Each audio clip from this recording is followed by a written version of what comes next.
Y acá estamos entonces, ya terminando el capítulo 8, que es una joya. El libro de Romanos es una joya. El capítulo 8 parecería la corona.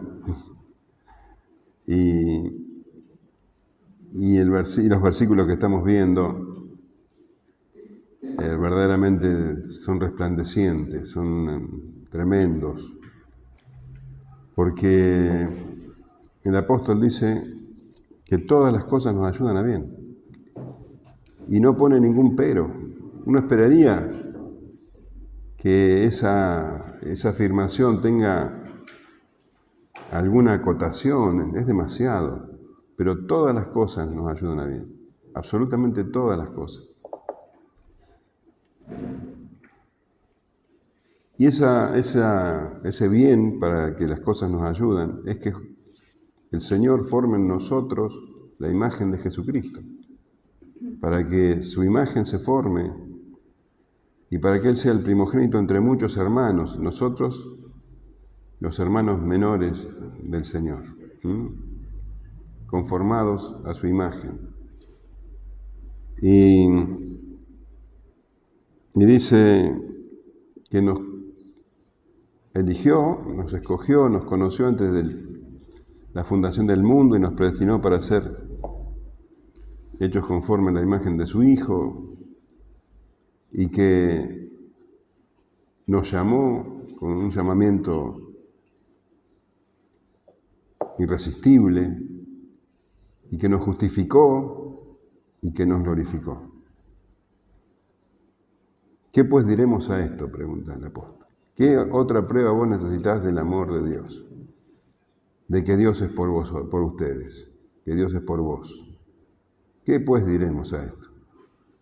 Si Dios es por nosotros, ¿quién contra nosotros? Y la respuesta es nadie, porque todo lo que se levantan contra nosotros están derrotados, porque dice que Él es el que murió, Jesucristo es el que murió, que Él nos escatimó a su propio Hijo por nosotros. Así que estamos verdaderamente bendecidos y seguros de su amor. Y el apóstol Pablo hace una serie de preguntas que comienzan en el versículo 31 y continúan hasta el final. Él dice: ¿qué pues diremos a esto? Si Dios es por nosotros, ¿quién contra nosotros? El que no escatimó a su propio Hijo, sino que lo entregó por todos nosotros, ¿cómo no nos dará también con Él todas las cosas? Claro, es algo que no tenemos nada que objetar. Si nos dio a su Hijo, lo dio por nosotros, ¿cómo no nos dará también lo demás? Estamos completamente seguros en Él. Y Él continúa entonces haciendo preguntas y respondiéndolas. ¿Quién acusará a los escogidos de Dios? Dios es el que justifica. ¿Quién es el que condenará? Cristo es el que murió, más aún, el que también resucitó, el que además está a la diestra de Dios, el que también intercede por nosotros. ¿Quién nos separará del amor de Cristo? ¿Tribulación, o angustia, o persecución, o hambre, o desnudez, o peligro, o espada? Como está escrito: por causa de ti somos muertos todo el tiempo. Somos contados como ovejas de matadero. Antes, en todas estas cosas, somos más que vencedores por medio de aquel que nos amó. Por lo cual estoy seguro de que ni la muerte, ni la vida, ni ángel, ni principado, ni potestades, ni lo presente, ni lo porvenir, ni lo alto, ni lo profundo, ni ninguna otra cosa creada nos podrá separar del amor de Dios que es en Cristo Jesús, Señor nuestro. ¿Qué pues diremos a esto? ¡Qué tremendo! ¡Qué tremendo! ¿Quién acusará, dice, a los escogidos de Dios? Dios es el que justifica. ¿Quién es el que condenará? Cristo es el que murió, más aún el que también resucitó, el que además está a la diestra de Dios, el que también intercede por nosotros. ¿Quién puede acusarnos? Y voy a decir, bueno, pero hay quien nos acusa. Y la Escritura nos habla de que Satanás es el acusador. Y es verdad. Dice la Escritura que él de día y de noche acusaba a los hijos de Dios delante de Dios. Y por ejemplo, si leemos Zacarías 3:1, podemos leer: me mostró al sumo sacerdote Josué, el cual estaba delante del ángel de Jehová, y Satanás estaba a su mano derecha para acusarle. Satanás podía acusarnos. Tenía con qué, pero ya no. Ya no, porque Cristo le quitó todas las armas para acusarnos. Y en Apocalipsis 12:10 dice: entonces oí una gran voz en el cielo que decía: ahora ha venido la salvación, el poder y el reino de nuestro Dios y la autoridad de su Cristo, porque ha sido lanzado fuera el acusador de nuestros hermanos, el que los acusaba delante de nuestro Dios día y noche. Fue lanzado fuera. Ya no nos puede acusar por causa de Jesucristo. Ya no hay quien nos acusará. ¿Quién? Dice, ¿quién acusará a los escogidos de Dios? Y la respuesta es nadie, nadie, porque Dios es el que nos justifica. Dios es el juez, Dios es el que determina y Él es el que nos justifica, el juez. Pablo está haciendo alusión a un pasaje del Antiguo Testamento, de Isaías 58. Dice: cercano está de mí el que me salva. ¿Quién contenderá conmigo? Juntémonos. ¿Quién es el adversario de mi causa? Acérquese a mí. He aquí que Jehová, el Señor, me ayudará. ¿Quién hay que me condene? Y pregunta: ¿quién es el que condenará? Y la respuesta otra vez es nadie, porque justamente Dios es por nosotros. Dios es por nosotros. Nadie nos puede acusar, nadie nos puede condenar. Y no quiere decir esto que Dios dejó impune nuestra culpa. Nosotros somos pecadores y nuestra culpa fue castigada, pero no fue castigada en nosotros, fue castigada en Jesucristo.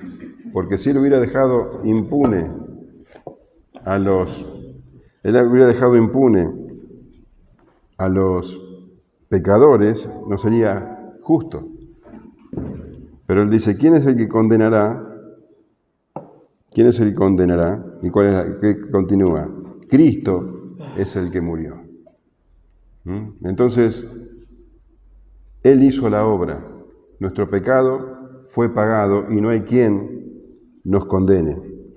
Colosenses 2:13 dice: y a vosotros, estando muertos en pecados y en la incircuncisión de vuestra carne, os dio vida juntamente con Él, perdonándoos todos los pecados y anulando el acta de los decretos que había contra nosotros, que nos era contraria, quitándola de en medio y clavándola en la cruz.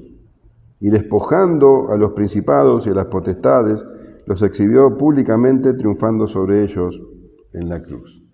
Entonces, ¿quién nos va a acusar? ¿Quién nos va a condenar?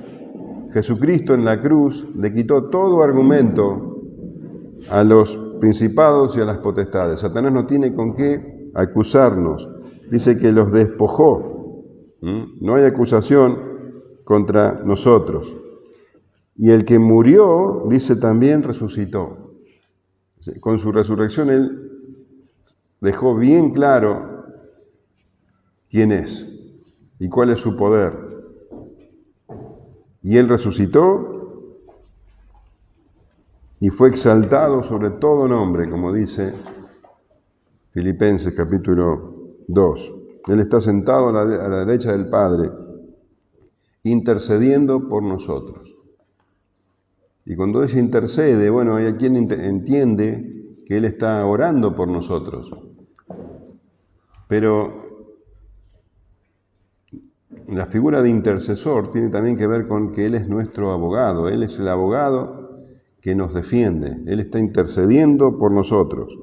Y en 1 Juan 2:1 dice: hijitos míos, estas cosas os escribo para que no pequéis.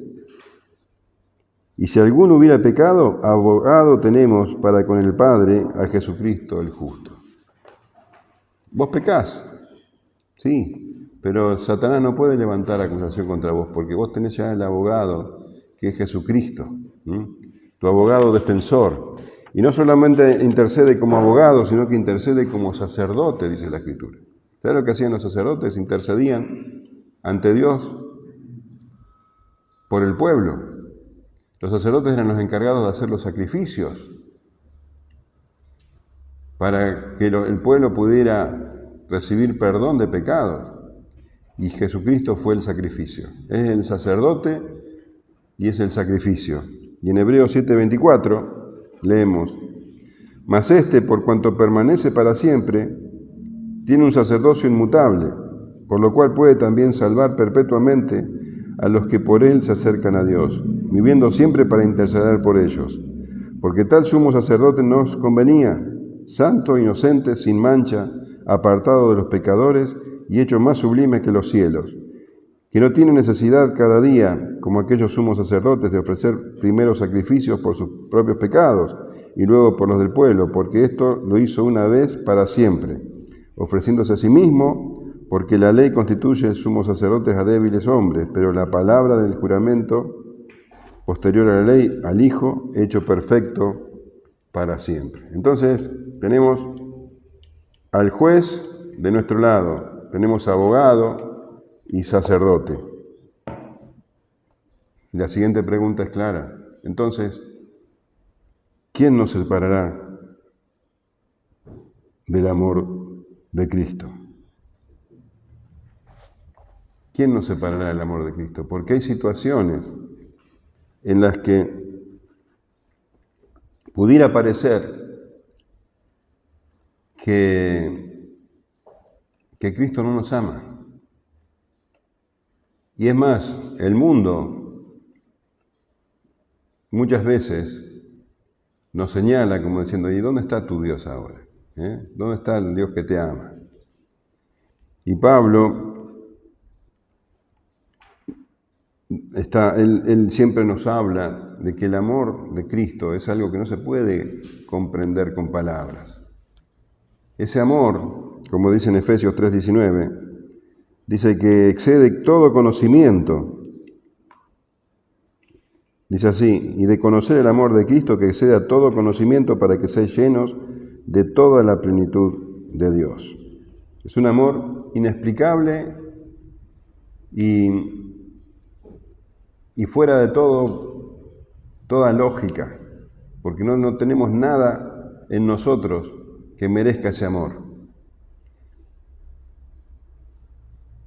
Y el Señor describe ese amor, por ejemplo, en Juan 15:13, cuando dice: nadie tiene mayor amor que este, que uno ponga su vida por sus amigos. Eso es lo que Él hizo. No hay amor mayor que ese. En Romanos 5:8 dice: mas Dios muestra su amor para con nosotros, en que siendo aún pecadores, Cristo murió por nosotros. 1 Juan 4:10: en esto consiste el amor, no en que nosotros hayamos amado a Dios, sino que Él nos amó a nosotros y envió a su Hijo en propiciación por nuestros pecados. Ese amor increíble, que no tiene medida, que excede todo conocimiento, es el que tiene Cristo por nosotros.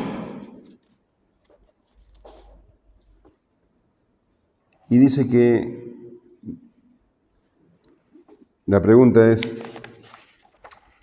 ¿quién nos puede separar del amor de Cristo? Y Pablo va a responder esa pregunta en unos versículos más adelante. Pero nosotros ya nos podemos adelantar y ya sabemos la respuesta. ¿Quién te puede separar del amor de Cristo? ¿Quién? Nadie. Y acá Pablo enumera 7 circunstancias en las cuales los cristianos tienen que pasar en la vida. Y son esas circunstancias donde uno podría pensar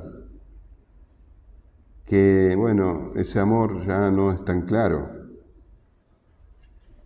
Y como te decía, y el mundo nos puede acusar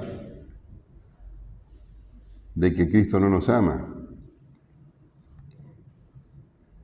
Y la primera dice, tribulación. Tribulación, angustia, persecución, o hambre, o desnudez, o peligro, o espada. Tremendas situaciones. La primera, tribulación, que también se traduce como aflicción. Y el Señor Jesucristo nos dijo claramente que en este mundo perdido, en este mundo caído, en este mundo de corrupción, nosotros ¿qué tendremos? Aflicción. Aflicción. ¿A qué se refiere con esto? Bueno, son los problemas y las luchas que tenemos que enfrentar y que pueden llegar a agobiarnos. Y la aflicción nos puede separar del amor de Dios. ¿Es la aflicción una prueba de que el Señor ya no nos ama? Y bueno, el Señor nos dice, en el mundo tendréis aflicción. Pero lejos de demostrar que Jesucristo, Dios, no nos ama, las aflicciones, las tribulaciones son un instrumento de Dios para perfeccionarnos, para fortalecer nuestra fe, para forjar en nosotros la imagen de Cristo. Entonces la tribulación es una de esas cosas que nos ayudan a bien. Todas las cosas nos ayudan a bien, entre ellas la tribulación.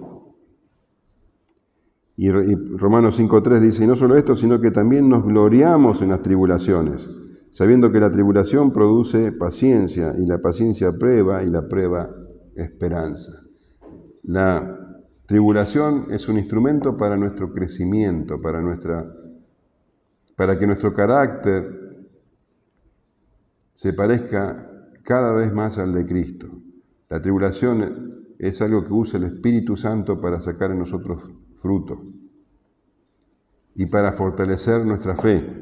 Como dice 1 Pedro 1.6, en lo cual vosotros os alegráis, aunque ahora por un poco de tiempo, si es necesario, tengáis que ser afligidos en muchas pruebas, para que sometida a prueba vuestra fe, mucho más preciosa que el oro, el cual aún perecedero, se prueba con fuego, y sea hallada en alabanza, gloria y honra, cuando sea manifestado Jesucristo. Entonces, Pablo pregunta, ¿la tribulación nos puede alejar del amor de Cristo? Y la respuesta es no. ¿Y la angustia? ¿La angustia nos puede separar del amor de Cristo? ¿Sabe que la palabra griega de angustia literalmente se traduce como estrechez de lugar? Y es lo contrario al gozo. Porque el gozo, la palabra griega, es estar a tus anchas. ¿Viste? Cuando vos tenés gozo, estás a las anchas, ¿no? Te sentís. Y cuando estás en angustia, estás estrecho. Estrechez de lugar. Entonces, la angustia es lo contrario al gozo. Y la angustia y la tribulación, cuando lees la Escritura, por lo general aparecen juntas esas dos palabras. La tribulación es algo externo y la angustia es algo interno. La tribulación, la aflicción provoca en nosotros angustia. Ahora esa angustia es una prueba. Cuando yo estoy angustiado, ¿estoy dudando de que Dios me ama? La angustia es una causa por la que yo voy a pensar que Dios ha dejado de amarme. ¿Puede la angustia separarme del amor de Cristo? Y todo lo contrario, porque la angustia me lleva justamente a buscarlo a Él. Leemos en el Salmo 118:5.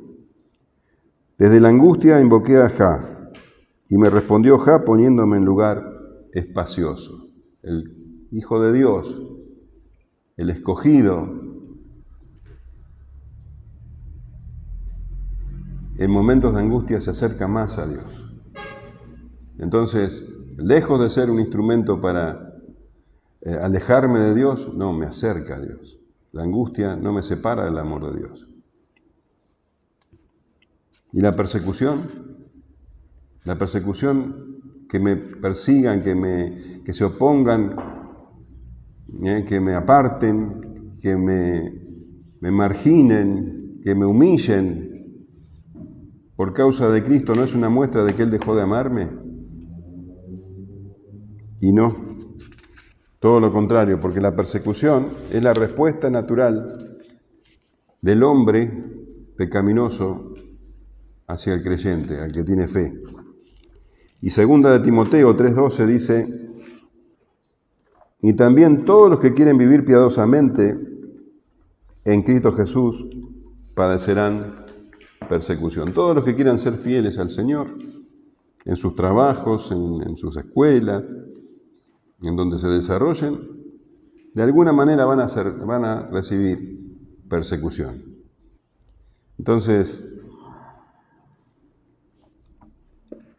el Señor Jesús dice que aquellos que padecen persecución son bienaventurados. Y la persecución es una manera de pulir a la iglesia. Porque los falsos creyentes, ante la persecución, se abren, tropiezan. Y así lo dice en Mateo 13:20, hablando de la parábola del sembrador, la parábola de los 4 terrenos, ¿te acordás? Y el que fue sembrado en pedregales, este es el que oye la palabra y al momento la recibe con gozo, pero no tiene raíz en sí, sino que es de corta duración, pues al venir la aflicción o la persecución, por causa de la palabra, luego tropieza. Entonces, la persecución es otro instrumento de Dios que nos ayuda a bien. Todas las cosas nos ayudan a bien. ¿Y el hambre? Bueno, acá no veo que padezcan hambre. Pero el hambre en realidad es una constante en la historia del cristianismo. Y el hambre, por lo general, viene como consecuencia de la persecución. Y eso lo vemos en Apocalipsis. Hay un caballo que sale, el caballo cuando se abre el tercer sello, es el caballo del hambre, que sale después de la persecución. Dice Apocalipsis 6:5, cuando abrió el tercer sello, oí al tercer ser viviente que decía, ven y mira, y miré y aquí un caballo negro, y el que lo montaba tenía una balanza en la mano, y oí una voz de en medio de los 4 seres vivientes que decía, 2 libras de trigo por 1 denario y 6 libras de cebada por 1 denario, pero no dañes el aceite ni el vino. En este mundo va a haber injusticia desde la mirada del hombre contra los creyentes. Y va a haber hambre, no es nuestro caso en este momento, pero en otros lados sí. Y mientras otros están teniendo holgura, los malos, y se gozan dicen aceite y vino, los injustos, los impíos, los creyentes muchas veces sufren hambre. Pero lejos de ser un instrumento para alejarnos o para pensar que Dios nos abandonó, que ya no nos ama, no, el hambre también nos ayuda bien y nos fortalece y nos enseña. Y Pablo lo decía, ¿recordás? Entonces, yo he aprendido, dice en Filipenses, fui enseñado, tanto como padecer abundancia o estrechez.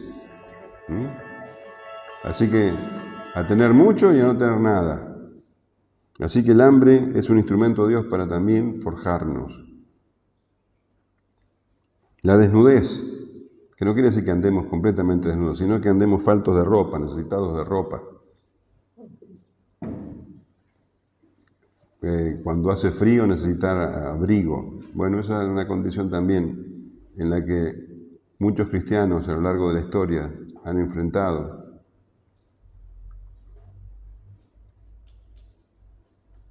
y eso también ayuda bien. El Señor Jesús se identifica con aquellos que sufren necesidades y utiliza a la iglesia para suplir las necesidades. Mateo 25:34 dice: entonces el rey dirá a los de su derecha: venid, benditos de mi Padre, heredad del reino preparado para vosotros desde la fundación del mundo. Porque tuve hambre y me disteis de comer, tuve sed y me disteis de beber, fui forastero y me recogisteis, estuve desnudo y me cubristeis, enfermo y me visitasteis, en la cárcel y viniste a mí. Entonces los justos le responderán diciendo: Señor, ¿cuándo te vimos hambriento y te sustentamos, o sedientos y te dimos de beber? ¿Y cuándo te vimos forastero y te recogimos, o desnudo y te cubrimos? ¿O cuándo te vimos enfermo o en la cárcel y vinimos a ti? Y respondiendo el rey les dirá: de cierto os digo que en cuanto lo hicisteis a uno de estos mis hermanos más pequeños, a mí lo hicisteis.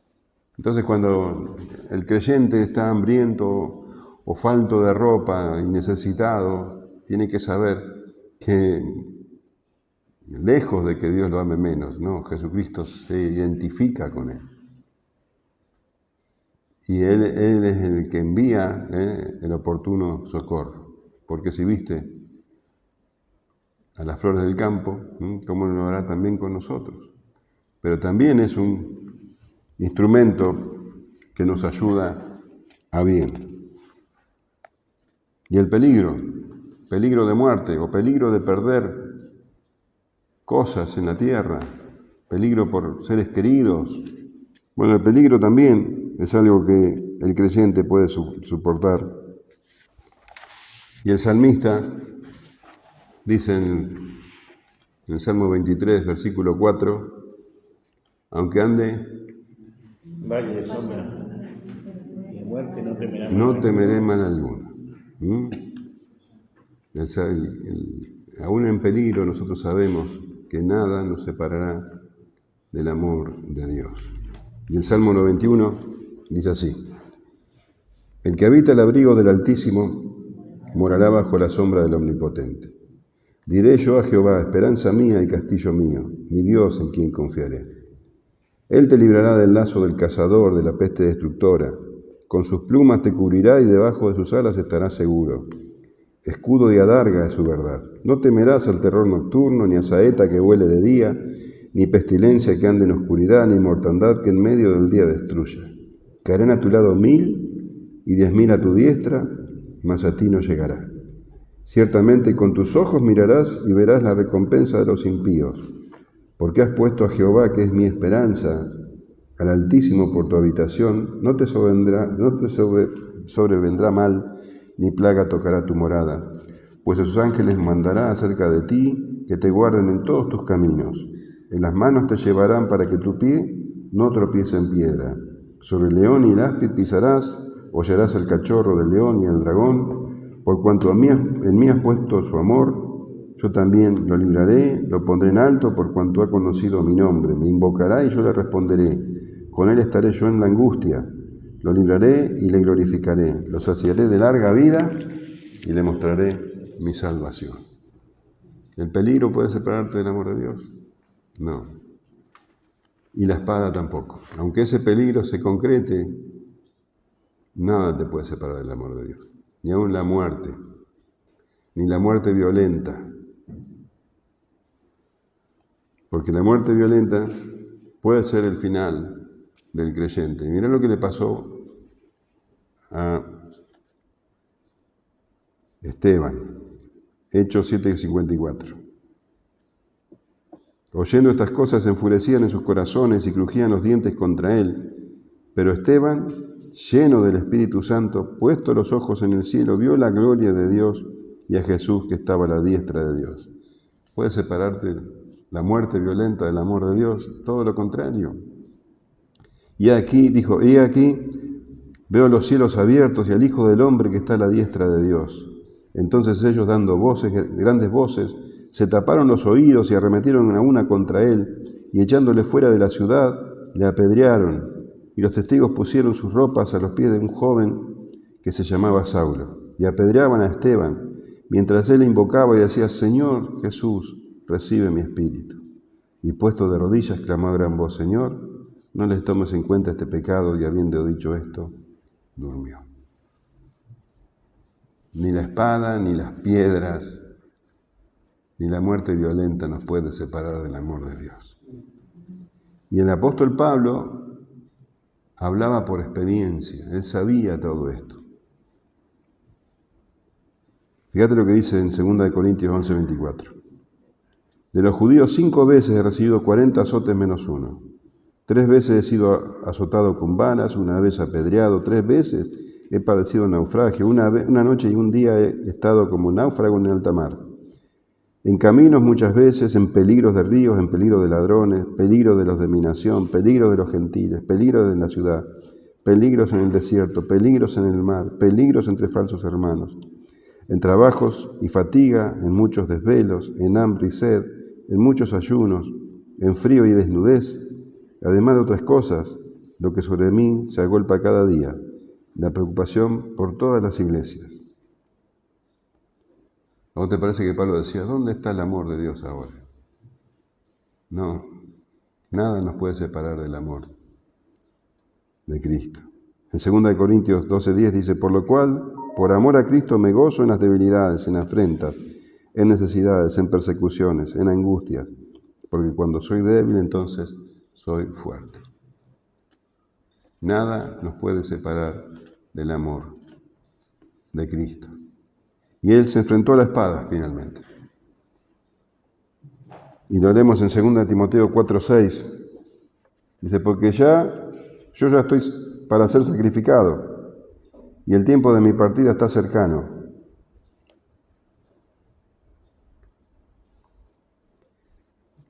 He peleado la buena batalla. He acabado la carrera. He guardado la fe. Por lo demás, me está guardada la corona de justicia, la cual me dará el Señor, juez justo, en aquel día, y no solo a mí, sino a todos los que aman su venida. Nada nos puede separar del amor de Cristo. Todo lo contrario. Los sufrimientos más profundos nos acercan más a Él. Todas las cosas nos ayudan a bien. El apóstol dice en Filipenses 1:29, porque a vosotros os es concedido a causa de Cristo, no solo que creáis en Él, sino que también padezcáis por Él. Padecer por el nombre de Cristo es un honor. Es un honor. Y el Señor nos llama bienaventurados. Bienaventurados los que padecen persecución por causa de la justicia, porque de ellos es el reino de los cielos. Bienaventurados sois cuando por mi causa os vituperen y os persigan y digan toda clase de mal contra vosotros mintiendo. Gozaos y alegraos, porque vuestro galardón es grande en los cielos, porque así persiguieron los profetas que fueron antes de vosotros. Así les pasó también a los profetas del Antiguo Testamento. Y Pablo nos muestra que también ellos sufrieron persecución. Y da una cita del Antiguo Testamento, dice, como está escrito, por causa de ti somos muertos todo el tiempo, somos contados como ovejas de matadero, por causa del Señor. Está citando el Salmo 44:22, dice, pero por causa de ti nos matan cada día, somos contados como ovejas de matadero. Eso es lo que el mundo hace con los creyentes, porque el mundo es tinieblas, el mundo está en tinieblas, y los creyentes son la luz del mundo. Y dice la Escritura, dice el Señor Jesús, que los hombres aborrecen la luz y aman las tinieblas. Y en Juan 15:18 dice, si el mundo os aborrece, sabed que a mí me ha aborrecido antes que a vosotros. Si fueras del mundo, el mundo amaría lo suyo. Pero porque no sois del mundo, antes yo os elegí del mundo, por eso el mundo os aborrece. Acordaos de la palabra que yo os he dicho. El siervo no es mayor que su Señor. Si a mí me han perseguido, también a vosotros os perseguirán. Si han guardado mi palabra, también guardarán la vuestra. Mas todo esto os harán por causa de mi nombre, porque no conocen al que me ha enviado. Y todas estas cosas acontecen a los creyentes. Pero Pablo no escribe todo esto para que nos angustiemos, porque esto está muy lejos de demostrar que estamos derrotados. Todo lo contrario. Dice, antes, en todas estas cosas, antes en la tribulación, en la angustia, en el peligro, en el hambre, en el frío, en todas estas cosas somos, ¿qué? Más que vencedores por medio de aquel que nos amó. Pablo no está queriendo asustarnos, está animándonos. Y dice que somos más que vencedores, más que vencedores. La palabra griega es huper nikao, que quiere decir super vencedores. Super vencedores. Y no es que está hablando del futuro, no es que vamos a ser más que vencedores cuando estemos en la gloria, no. Ahora somos más que vencedores. Porque, ¿sabes qué? Todas esas cosas, lejos de derrotarnos, nos fortalecen, nos ayuda a bien. Y nosotros sabemos que el vencedor es el que derrota al enemigo, pero el supervencedor es aquel que hace que el enemigo lo ayude, le sirva. La tribulación, el hambre, la angustia, todas estas cosas nos ayudan a bien. Por eso somos más que vencedores por medio de aquel que nos amó. Por lo cual, dice Pablo, estoy seguro, y acá responde entonces la pregunta con que empezábamos hoy. ¿Qué nos separará? ¿Quién nos separará del amor de Cristo? Estoy seguro que ni la muerte, ni la vida, ni ángeles, ni principados, ni potestades, ni lo presente, ni lo porvenir, ni lo alto, ni lo profundo, ni ninguna otra cosa creada nos podrá separar del amor de Dios, que es en Cristo Jesús, Señor nuestro. Nada nos podrá separar, ni nadie, ni la muerte. ¿Sabes qué muerte es separación? La muerte es separación. Y ni la muerte nos puede separar del amor de Dios. La muerte no es un fin para nosotros. Nada, nada, ni la muerte, ni la vida, con todas sus tentaciones y todas sus distracciones, nos puede separar. Nada, nada. Ni los ángeles, ni los principados, ni los potestades, ni buenas ni malas, por poderosos que sean, por malvados, aunque tracen planes contra nosotros, ni lo presente, por difícil que sea, ni el futuro, ni lo porvenir, aunque se presente o se muestre difícil, se muestre complicado, aunque nos produzca incertidumbre, nada nos puede separar del amor, ni ninguna cosa creada, porque todas las cosas nos ayudan a bien. Todas las cosas, ni ninguna cosa creada nos podrá separar del amor de Dios, que es en Cristo Jesús, Señor nuestro. Entonces, Pablo está terminando acá la exposición de la justificación por la fe. ¿Y cómo termina? Diciendo, bueno, sí, tenemos aflicción, pero tenemos una esperanza sublime. Las aflicciones del tiempo presente no se pueden comparar con la gloria venidera que en nosotros ha de manifestarse. Tenemos debilidad, somos débiles, pero el Espíritu Santo nos fortalece nuestra debilidad. Y dice que todas las cosas, aun las circunstancias más difíciles, nos ayuda bien. Todo. ¿Qué pues diremos a esto? Nada nos puede separar del amor de Dios en Cristo Jesús. Nada. ¿Qué pues diremos a esto? ¡Wow! ¿Qué podemos decir a esto? Gloria a Dios. Gloria al Señor. Gracias, Señor. Gracias. Porque todo eso es lo que Él nos ha dado en Cristo Jesús, Señor nuestro. Amén. Amén.